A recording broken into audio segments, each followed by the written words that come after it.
In the last video, you self-selected if you have a preference towards extroversion or introversion. Now I want to give you some leadership tips on how do you better lead extroverts and introverts.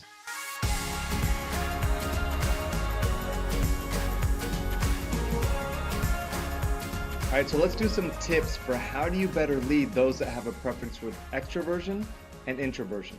So I'm going to speak to you depending on your preference. So if you have a preference towards extroversion, take time to listen.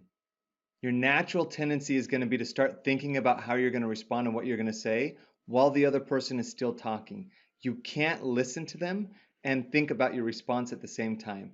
So just allow yourself to fully seek to understand before you seek to be understood. For introverts, it's the opposite. Set aside time for dialogue. Because your natural tendency isn't to just go show up to somebody's desk and start having a conversation. You need to build that into your calendar. Now, I have a strong preference towards introversion, and so for me, I could potentially go days, if not weeks, not talking to different people because I naturally wouldn't feel that inclination, especially if I'm working with remote or virtual employees. So I have to build it into my calendar. I have more frequency of touch points with each of the key players. Extroverts, when you're presenting, pause more. Now, I realize, especially in a video like this, it's hard to have many different pauses, but when I'm facilitating or having a dialogue, especially if I ask a question, I'll sometimes count in my own head 5, even 10 seconds to give time for the other person to really think about it. For introverts, when you're speaking to someone, because you're sometimes processing that information, you need to show them that you're still listening. So think of those different cues. It could be nodding your head, smiling, making eye contact, saying yes, or different things as they're talking so that they know you're not just disinterested, but that you're processing and taking in what they're saying. Extroverts, recognize when not to say something. Now, I realize every single comment you have is the best and everyone must hear it, but in a meeting, look at around you. See if you're really sharing that airspace. Sometimes I'll even recommend that you write down if you have a certain comment or a question while somebody else is talking, write it down so you don't forget it, but then wait for the appropriate time to have that dialogue. For the introverts, don't wait for somebody else to have to ask you a question or tap on your shoulder to get you to say something. Challenge yourself on when it is appropriate to speak out loud. Extroverts, when you're planning events, make sure that you allow plenty of downtime. Now, when I'm doing an all-day facilitation, every hour I will actually give us time to stand up, take some deep breaths, close your eyes, get yourself a chance to be able to reset your brain and come back stronger. And then I'll build out several different times throughout the day to where introverts can go for a walk. They can have some time to themselves to just digest. Because if I don't, I depleted their energy balloon.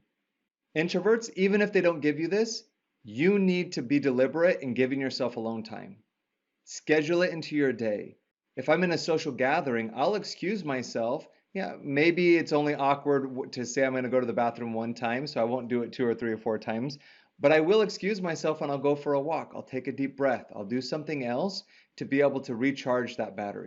Extroverts, now that you knew that model of how communication works, challenge your assumptions that when you're talking to an introvert, that they're not interested or that they're not able to quickly jump with you and talk through the different items because they process it differently. Introverts, challenge your assumptions too. An extrovert sometimes might change their course of direction several times within a few sentences of a conversation, and that's because they're figuring out their own stance as they speak it.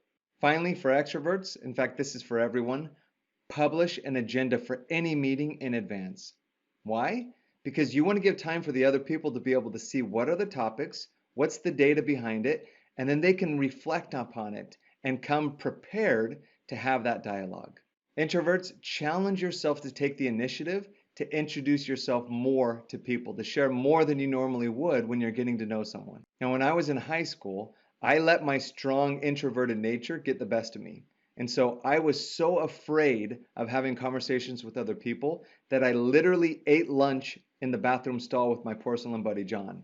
Over time, I realized to get the results that I really wanted, which was great connections with people, I had to flex a little bit more. So although it wasn't my natural tendency, I learned and got the skills and the abilities to go up to anyone and ask their name, to ask them questions, to start forming a relationship.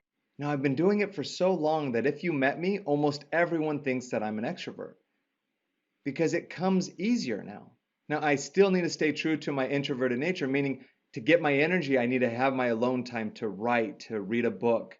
All right, so now you know what is your preference. Do you have a preference for extroversion or introversion? And you have some tips on how to better flex your management style with those that you lead. I have 2 actions to take. Knowledge is nothing if it's not applied. So the first action is take time to share this with somebody else. Now, it could be as simple as seeing this video and clicking share on social media and writing a simple comment. But the next step, if you want to elevate it, is to actually teach this to somebody else. Tonight at the dinner table, hey, have you guys heard about extrovert and introvert? Here's what I learned today and here's my preference. What's yours? That type of dialogue helps transition something from just an interesting concept to something that you can apply and recall. And the second is to take action. I just mentioned a lot of different leadership tips. Select one and put it into action today. As you develop that, you can start to have other different tips that you try to implement, but just take one and start making progress. I'm Joe Nabrotzky. Until next time, go lead.